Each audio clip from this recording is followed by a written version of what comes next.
Halo, saya Naufal Afif Syauki, mahasiswa Universitas Siber Asia, Prodi S1 PJJ Akuntansi, pada mata kuliah Sistem Pengendalian Manajemen. Pada kesempatan ini, saya akan mempresentasikan materi sesi 3, yaitu Sistem Pengendalian Tindakan, Personel, dan Budaya. Presentasi ini membahas bagaimana tiga bentuk pengendalian dalam organisasi saling berinteraksi untuk meningkatkan efektivitas sistem pengendalian manajemen.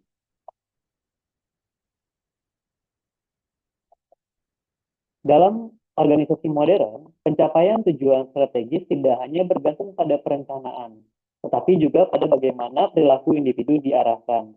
Jadi, organisasi membutuhkan sistem untuk memastikan tujuan strategis tercapai. Sistem pengendalian manajemen atau kita singkat sebagai SPM mengarahkan perilaku individu dan unit organisasi. Efektivitas SPM dipengaruhi oleh mekanisme pengendalian yang digunakan. Macam-macam pengendalian, diantaranya tindakan, personel, dan budaya. Rumusan masalah. Berdasarkan latar belakang tersebut, terdapat tiga pertanyaan utama. Pertama, bagaimana pengaruh pengendalian tindakan terhadap efektivitas SPM? Kedua, bagaimana pengaruh pengendalian personel terhadap efektivitas SPM? Dan yang ketiga, bagaimana pengendalian budaya serta interaksi ketiganya dalam meningkatkan efektivitas SPM. Tujuan penelitian. Tujuan makalah ini adalah untuk menganalisis pengaruh masing-masing bentuk pengendalian, baik tindakan, personel, dan budaya, serta melihat bagaimana kombinasi ketiganya dapat menciptakan sistem pengendalian yang efektif. Secara teori, sistem pengendalian manajemen atau SPM adalah sistem untuk mengarahkan perilaku agar selaras dengan tujuan organisasi. SPM mengintegrasikan berbagai bentuk pengendalian, seperti yang dikemukakan Marchand dan Van der Steen. Menurut Marchand dan Van der Steen, terdapat 4 bentuk pengendalian dalam sistem pengendalian manajemen, yaitu pengendalian hasil, tindakan, personel, dan budaya. Dalam presentasi ini, fokusnya adalah pengendalian tindakan, personel, dan budaya. Pengendalian tindakan mengatur perilaku melalui SOP, aturan, prosedur untuk menghindari kesalahan dan penyimpangan dengan menerapkan batasan. Pengendalian tindakan cocok ketika hasil sulit diukur.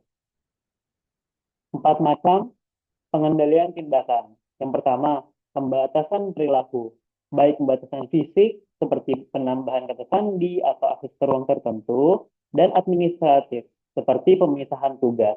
Yang kedua, penilaian pratindakan seperti perencanaan dan penganggaran terhadap karyawan. Kemudian, akuntabilitas tindakan, yaitu aturan main yang jelas dan tertulis atas reward dan punishment yang diberlakukan organisasi. Dan yang terakhir adalah redundansi atau tugas dikerjakan oleh banyak orang secara bersama-sama. Namun, kekurangannya adalah biaya yang lebih mahal. Dampak pengendalian tindakan. Dampak pengendalian tindakan antara lain menjamin proses berjalan sesuai dengan standar, meminimalkan variabilitas perilaku, meningkatkan kontrol langsung organisasi, dan mengurangi risiko moral hazard. Pengendalian personel. Melalui mekanisme pengendalian personel ini, organisasi memiliki individu yang kompeten, memotivasi, dan memahami peran serta tanggung jawab. 3. Implementasi pengendalian personel. Yang pertama, seleksi dan penempatan, yaitu mereka orang yang tepat untuk tugas yang tepat dan ditempatkan di lingkungan dan sumber daya yang tepat. Yang kedua, pelatihan, meningkatkan pemahaman tugas karyawan serta membuat karyawan paham bagaimana sebenarnya tugas harus dikerjakan. Kemudian, desain pekerjaan dan persediaan sumber daya, yaitu merancang tugas agar karyawan termotivasi dan memberi kesempatan untuk berhasil, serta menyediakan sumber daya dan fasilitas yang tepat untuk menjalankan tugas dan fungsinya. Dampak pengendalian personal. Dampak pengendalian personal antara lain menciptakan dasar perilaku positif dalam organisasi, mendorong inisiatif dan tanggung jawab, meningkatkan rasa keterlibatan dan memiliki, serta meningkatkan kualitas pengambilan keputusan. Pengendalian budaya. pada pengendalian budaya menekankan nilai-nilai seperti integritas, disiplin, dan orientasi pada hasil. Dapat diterapkan secara efektif untuk meminimalkan pengawasan langsung tanpa mengganggu kepatuhan. Pengendalian budaya dalam teori SPM berfungsi sebagai mekanisme tidak langsung, didesain mendorong pengawasan bersama. Pengendalian budaya menjangkau celah-celah yang tidak dapat dijangkau oleh pengendalian lainnya, sehingga mengurangi kemungkinan perilaku disfungsional. Kemudian contoh implementasi pengendalian budaya. Yang pertama kode etik, berupa dokumen tertulis yang meliputi nilai perusahaan, komitmen, visi, misi, bagaimana perilaku ke stakeholder, dan lainnya. Kemudian imbalan kelompok berupa insentif seperti bonus berdasarkan pencapaian kolektif atau pencapaian bersama. Kemudian transfer antar perusahaan, penyebaran budaya, dan meminimalkan risiko fraud karena karyawan terlalu familiar dengan teknisnya. Kemudian pengaturan fisik dan sosial, pengaturan seperti seragam, dekorasi interior dan arsitektur, serta kosakata yang digunakan sehari-hari.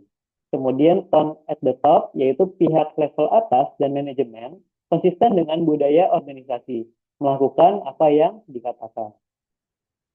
Dampak pengendalian budaya. Dampak pengendalian budaya antara lain mengurangi perilaku disfungsional, mendorong kerjasama tim, mendukung keberlanjutan organisasi, dan mengisi celah yang tidak dijangkau kontrol formal. Kemudian ini interaksi dari ketiganya. Pengendalian tindakan itu memastikan kepatuhan operasional, kemudian pengendalian personel, meningkatkan kompetensi dan motivasi, dan yang ketiga pengendalian budaya, menjamin konsistensi nilai dan perilaku. Jika digabungkan, kombinasi ketiganya menciptakan SPM yang holistik, adaptif, dan berkelanjutan. Kesimpulan, dapat disimpulkan bahwa pengendalian tindakan, personel, dan budaya berpengaruh signifikan terhadap efektivitas SPM. Masing-masing pengendalian tersebut memiliki fungsi yang berbeda, namun saling melengkapi. Integrasi ketiganya menghasilkan sistem pengendalian yang lebih efektif dan mengurangi perilaku disfungsional. Saran, bagi organisasi, perlu mengintegrasikan ketiga bentuk SPM, yaitu tindakan, personel, dan budaya. Diimplementasikan sesuai karakteristik lingkungan kerja. Kemudian bagi peneliti, penelitian selanjutnya dapat menambah variabel penelitian lainnya. Penelitian selanjutnya juga dapat melakukan perluasan metode dan sektor penelitian. Kita sudah sampai pada akhir sesi presentasi. Terima kasih dan sampai jumpa.